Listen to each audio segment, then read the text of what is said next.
Hello, my name is Dr.V. I wanted to talk to you about something uh, I think is really important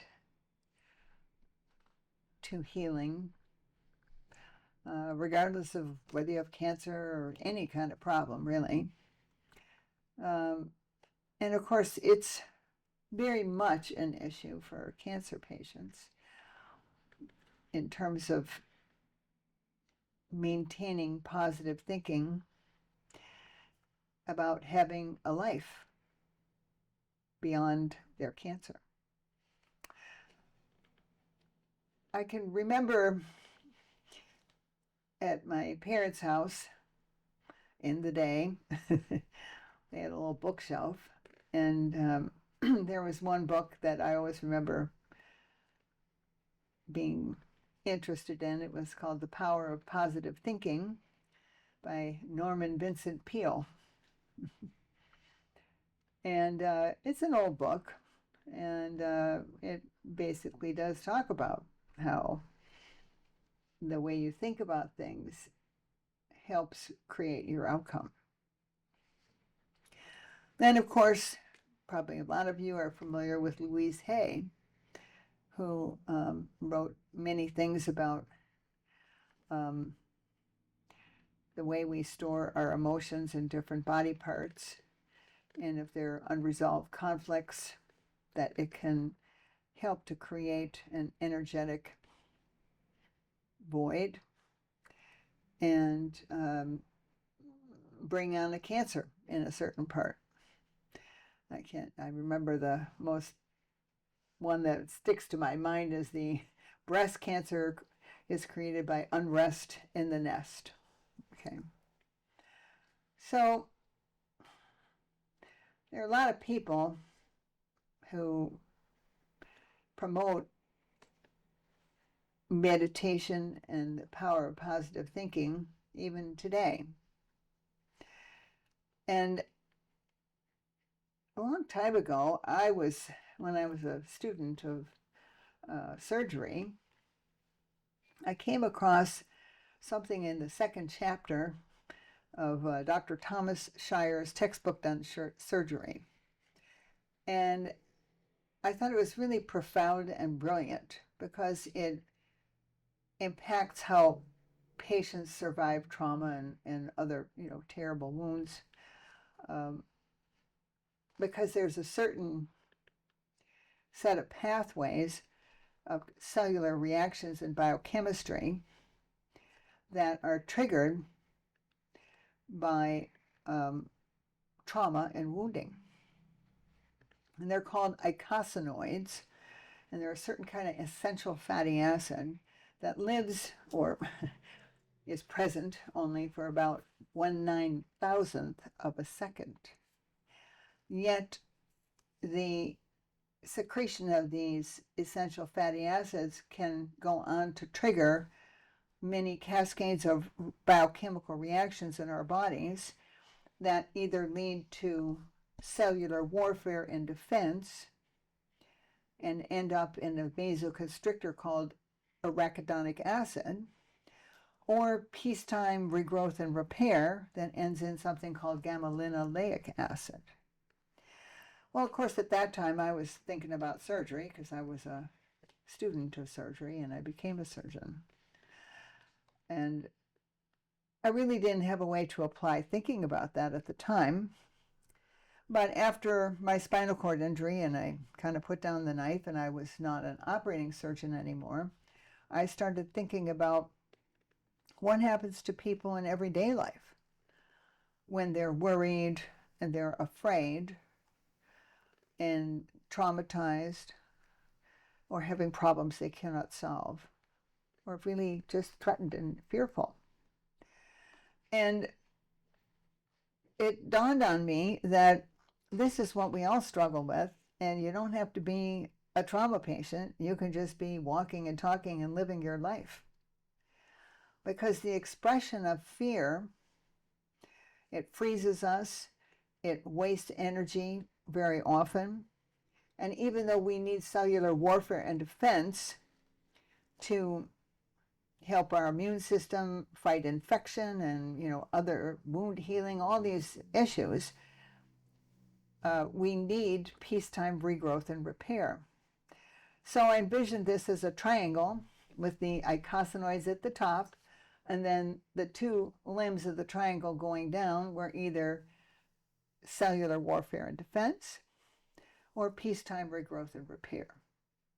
And the interesting biochemical fact is that although we need both of these limbs in our activity, in our biochemistry, you cannot be in the peacetime mode and the warfare mode simultaneously. Furthermore, our thinking, our mental expression of emotion triggers these reactions. So it doesn't have to be a car accident. It can be something in the mind. So I use this to help encourage patients to reject fear. Because if you notice, much of our practice of medicine, in at least treating cancer patients in the traditional world, is very fear-based. People constantly tell me they've gone to the doctor, they have a new diagnosis of cancer. They're told, if you don't do this, you're going to die. If you don't start treatment right away, you're going to die. Even if you have treatment, you may die getting chemotherapy for the rest of your life. So people are kind of frozen in fear pretty much as soon as they find out they have a cancer problem. And of course, we all know we're going to die. Nobody knows when we're going to die. That is a spiritual deity matter. However, the problem is that you cannot live thinking about dying and living in a very simple sense. And when I treat patients, I always have to spend time talking with them at one point or another on this subject. Because if you have a diagnosis, say for example, an advanced cancer, stage 4, at the time you found out you had it. Okay, a lot of people are going to be afraid. I'm not afraid because I do know how to treat these people and treat them successfully. At the same time, I have to ask my patients to put aside fear and decide they want and are going to live. And this affirmation sometimes has to be revisited and reaffirmed because the course and the journey of treatment can be arduous and difficult. I just sent a patient home today. She spent almost 3 months with me, left her family, her husband came with her to get treated, and she's going to have a very successful result. She is now. Is she tired? Does she feel beat up? Yes, but she did it. She made it. Now, always remind patients, there are things you can do to help yourself survive and thrive that I cannot. And calming your mind is one of them. The second thing is eating food. Deciding to survive involves nurturing your body and not giving up on your body, even when it seems like things are going real bad. I often tell patients, you didn't get a lemon. You have problems in your body that we need to solve, and when we solve them, you will be well. So it's a very interesting thing. And people have done research to show that even the expression of fear and worry triggers that cellular pathway that actually stimulates the growth of these kind of odd blood vessels that tumors are capable of creating outside of the normal circulatory system to get nutrients and food. So the expression of fear and worry is not only kind of useless, it's actually counterproductive. And so, as difficult as it may be, people need to dedicate their mind to the desire and belief in their capability to survive the illness and go on to thrive. And if people can keep that in their minds and continue to be encouraged, that pattern of thought, they're going to have success. So you have to remember, yes, warfare, defense, all of that is part of the process.